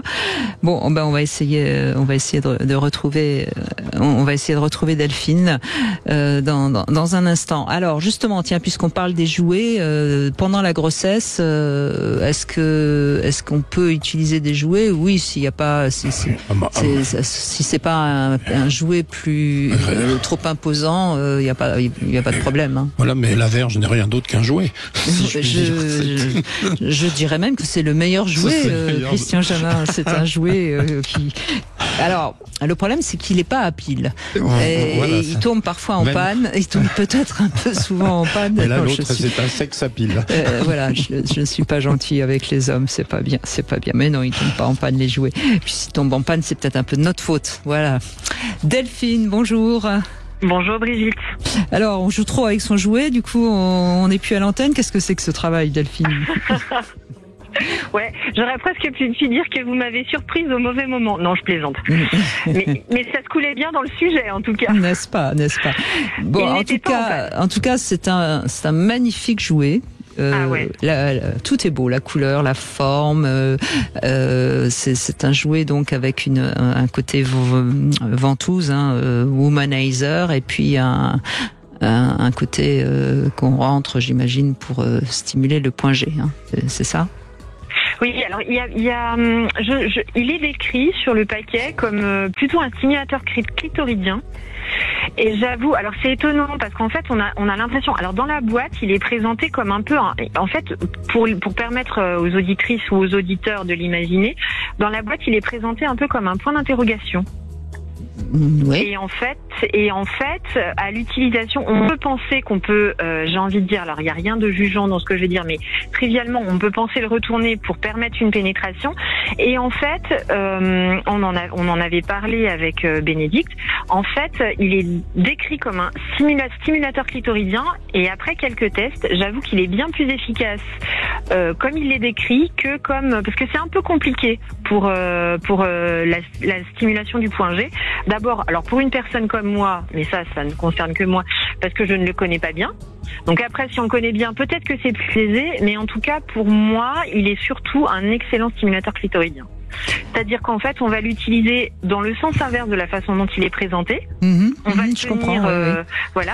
Et alors là, il y a 8 positions différentes au niveau des... Et il vibre fort, de toute façon. Voilà. Et alors par contre, le très fort, je pense qu'il est à proscrire. Je l'entends souvent dans les retours que vous avez. Alors à moins d'aimer les trucs ou de vouloir quelque chose de très très rapide, peut-être.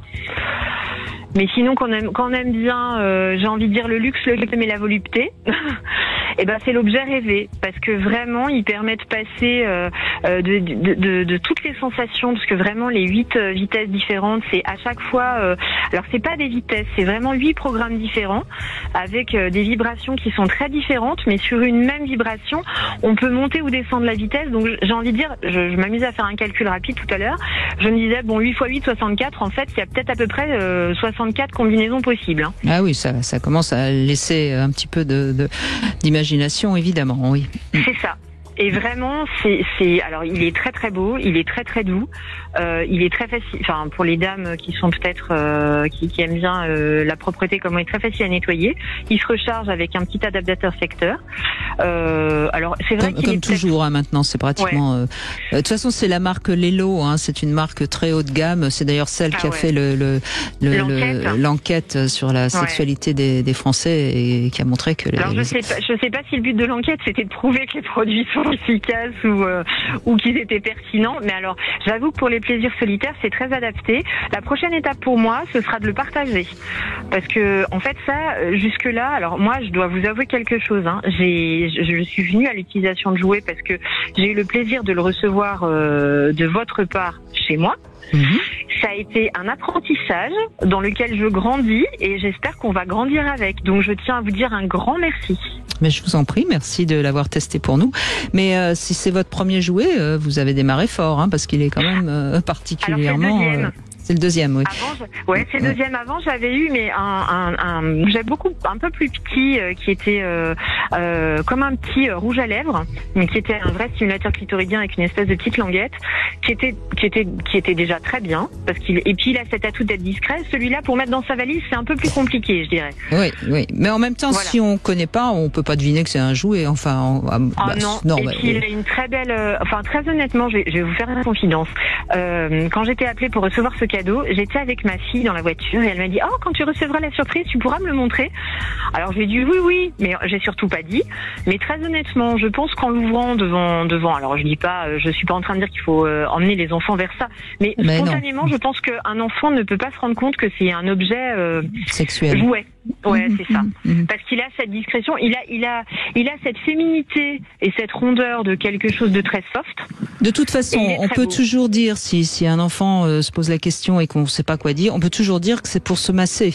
Je rappelle toujours ce point quand c'est parce que de toute façon ça vibre, on le pose sur un muscle et puis voilà, on a toujours une réponse pour un enfant si on sait pas quoi répondre. Oui, c'est voilà parce que surtout en fait à des âges, moi ma difficulté c'est qu'elle est plus très petite, elle a 10-11 ans donc elle commence à se poser des questions et en fait c'est au cas où il ferait une découverte inopinée, c'est une très bonne réponse, je vais la retenir parce que c'est vrai moi je suis très très discrète, mais bon. Voilà, on ne sait jamais ce qui peut se passer dans la vie.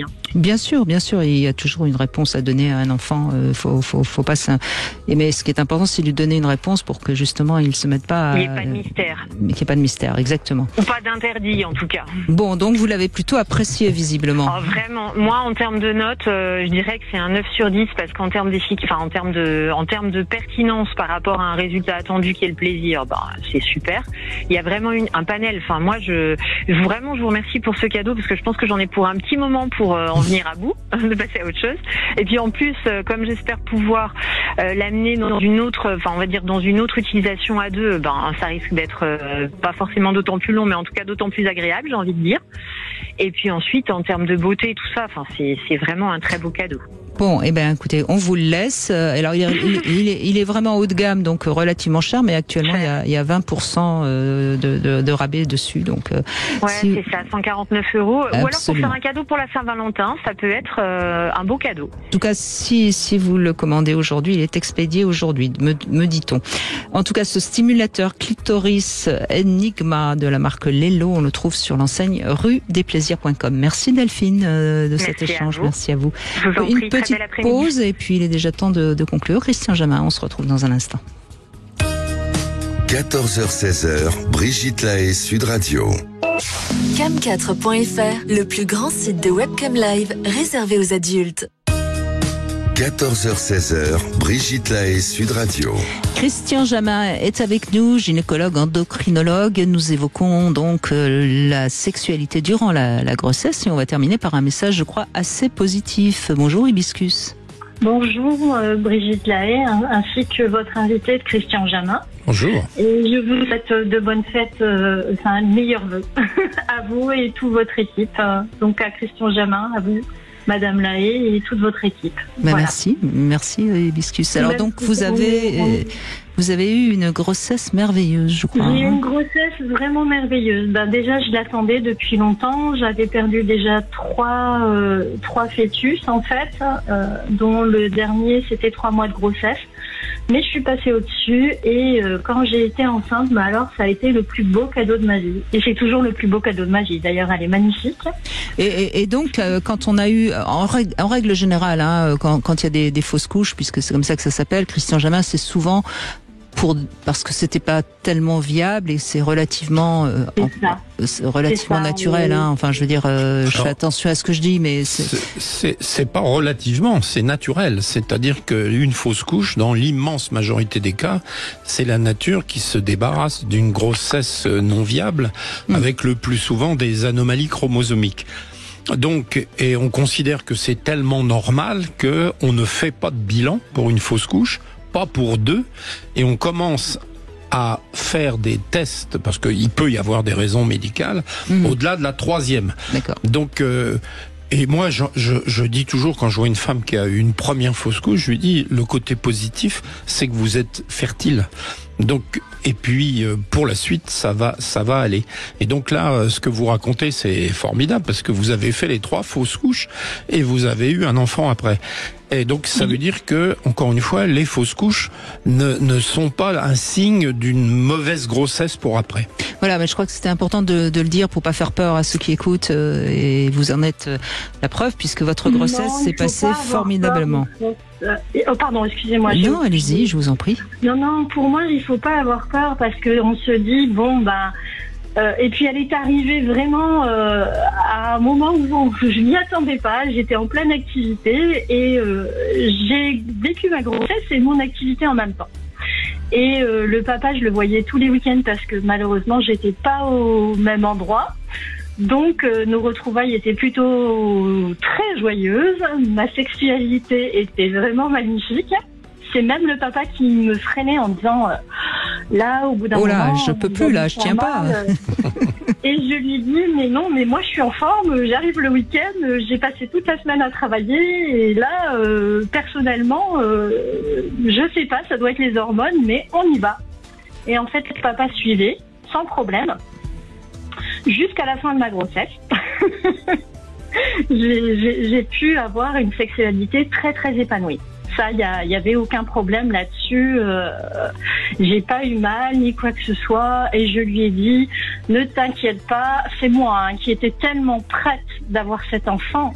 Et quand là, je reviens un petit peu en arrière, quand on est allé à Montpellier, parce que bon, je l'ai eu quand même à 40 ans, donc c'était quand même une grossesse.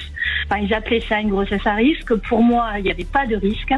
Je le disais à mon gynécologue. Et il m'avait fait confiance. Bon, j'avais fait tous les examens spéciaux à boire des substances un peu sucrées pour la glycémie. Enfin, j'avais pas trop bien compris, mais je disais, mais ça me donne un peu des nausées quand même. Mais bon, c'est passé. Le papa était toujours là, il m'accompagnait à chaque fois. À un moment, on est allé à Montpellier et il fallait faire un test de trisomie. Et moi, j'étais pas d'accord. Je disais, ma fille, elle va très bien. Elle n'est pas trisomique, je vous assure, je le sentais en moi, je sentais mon enfant à chaque évolution de moi. Vous voulez réagir Oui, je veux réagir parce que je ne sais pas de quand date votre problème, vos problèmes. C'est-à-dire qu'avant, pour faire un test de trisomie, il fallait aller faire une ponction de la poche, voilà, alors que maintenant c'est terminé. Maintenant, ça se passe, c'est pour tout le monde. On m'avait à 40 ans, on m'avait presque obligé puisqu'on m'a envoyé à Montpellier. Oui, mais ce que veut dire Christian, c'est qu'aujourd'hui c'est très simple. Maintenant, c'est une prise de sang. Voilà. Donc, du coup, moi j'avais eu très peur et je disais, j'avais compris ce truc-là et je me disais non, il y a aucun problème, je vous assure. Donc on a fait une échographie en 3D. Alors ça, c'est magnifique. C'est splendide de voir son bébé. On a l'impression de le voir en vrai. Enfin, mais oui, bien sûr. Alors le papa, il était. Alors imaginez un papa qui est devant l'écran et je lui disais, est-ce que tu peux te pousser un petit peu, s'il te plaît, parce que j'aimerais bien voir aussi. Il était émerveillé de voir ce bébé en fait en grand écran. On a pris en plus j'ai eu des photos, enfin je ne sais pas, enfin c'est pas le mot exact, mais en fait j'ai pu avoir des oui, vous avez gardé sur bébé et à l'accouchement ça a été fabuleux aussi parce que il a été toujours avec moi, main dans la main, me rassurer. Et en fait pendant tout le chemin en voiture, j'ai eu les contractions, la perte des os. Je le savais pas, je sentais par contre les contractions et à un moment c'était à filmer. Vraiment c'était arrête-toi. Il me fait non pas en pleine place, tu vas accoucher là. Et moi je suis pas prête. Je fais écoute, c'est simple, je m'accroupis et tu la rattrapes. Je cours et tu la rattrapes. Et lui il était complètement, il me fait mais non mais ça va pas, t'es complètement dingue. Je fais non, je suis pas dingue. Écoute, s'il y a un problème, je m'accroupis. C'est la position que je ressens pour mon enfant. C'est la position dans laquelle je me sens bien. Et toi, tu te débrouilles pour la rattraper. Et c'est ce qui s'est passé ? On continue, on avance. Donc il était en voiture et il était à côté de moi. Il me disait respire. Il me prenait ma main. Il me disait je fais là, ça fait mal. Non, je m'arrête pas. Je continue. Donc il continue. On est arrivé à la clinique. Et par contre, ça faisait vraiment très mal. Oui, c'est vrai, ça fait mal. Et du coup, il court, il laisse la voiture en plein milieu, comme ça, il court, il sort de la voiture, il fait je vais chercher quelqu'un. Et donc, il y avait une sage-femme qui est arrivée et je fais mais bon sang, il met du temps à chercher, donc je commence à descendre de la voiture et à m'approcher, et à chaque contraction, c'est vrai que je m'accroupissais quoi, hein, et ça faisait tellement mal. Je veux la péridurale alors que je voulais quelque chose de très naturel. Et elle me fait, la dame, elle va très vite. Ensuite, elle me met sur une chaise roulante. Hop, on atterrit sur la table d'accouchement. Et je lui fais, je veux la péridurale, ça fait trop mal. Elle me fait, bah non, il y a la tête qui arrive. Et en 30 minutes, j'ai eu mon bébé. Moi, ce que j'aime bien dans votre témoignage, c'est qu'on voit bien comment les hommes sont complètement désemparés dans ces moments-là, et c'est au secours, fuyons et cherchons quelqu'un. Bah oui. Donc vous avez accouché naturellement, quoi, en quelque sorte. J'ai accouché tout à fait naturellement. Bon, elle a fait une épisiotomie, bon, pareil comme la personne d'avant. Hein, ça s'est pas très très bien passé parce que j'ai été déchirée jusqu'à derrière. Mais bon, après, ça s'est remis petit à petit. On va passer le sujet. C'est vrai que c'est très douloureux. On a l'impression d'être mais bon, c'est comme ça. Et puis de toute façon, moi, le plus beau, c'est ce que j'ai vu, c'est ma fille sur mon ventre. Par contre, je ne savais pas qu'il fallait pousser une seconde fois. J'avais manqué ce coche. Moi, ma fille venait d'arriver sur mon ventre. Elle me fait pousser. Je fais, écoutez, là, j'ai ma fille, je peux pas pousser. Elle me fait pousser pour évacuer son placenta. Donc je fais bon, bah ok, on va pousser. Donc j'ai tout, elle me fait sinon je vous fais un curetage et je fais non, je vais pousser. Donc j'ai poussé, j'avais ma fille qui me regardait les grands yeux ouverts, c'est magnifique, je vous assure, elle était encore accrochée au cordon. Et là je me suis posé la question, à un moment elle est partie parce qu'il y avait d'autres accouchements. Et je fais mince, pourquoi elle est encore accrochée? Est-ce que c'est normal? Est-ce que ça va être bon pour le bébé? Là, je commence à me poser des questions, mais c'était tellement magnifique d'avoir ce bébé sur son ventre. En tout cas, c'est formidable de vous entendre parce qu'on vous sent à quel point ça a été un moment extraordinaire de votre vie et je crois que c'est ce qu'on a envie de garder peut-être en fin d'émission. Madame Lahaye, c'est le plus beau cadeau que j'ai eu dans ma vie. Mettre au monde, avoir mon enfant déjà dans mon ventre, de pouvoir communiquer avec. Quand je pouvais voir le papa, il posait sa main, il disait... Mais oui, et c'est quelque chose, quoi qu'on en dise, qui ne changera pas, je pense, c'est tellement beau. Malgré l'intelligence artificielle et tout ce qu'on dit, etc., ça restera quand même un moment, mettre au monde un enfant, c'est quand même une aventure extraordinaire. Merci beaucoup. Merci beaucoup, Ibicus. Je suis en fin d'émission, je suis obligée de vous couper. Merci, Christian Jamin. Merci. On reste sur sur ce message. On a eu des beaux messages. De joie, de bonne humeur. Oui, je pense qu'on a eu de bons messages. Demain, c'est la Saint-Valentin. Je suis avec Philippe Arlin et on va voir quelles sont les différences entre la passion, l'amour, l'amitié, etc. Et vous pourrez bien sûr vous aussi témoigner sur Sud Radio. Sud Radio. Sud Radio. Parlons vrai. Sud Radio. Parlons vrai. Carrefour Énergie. Quand vous me dites l'électricité,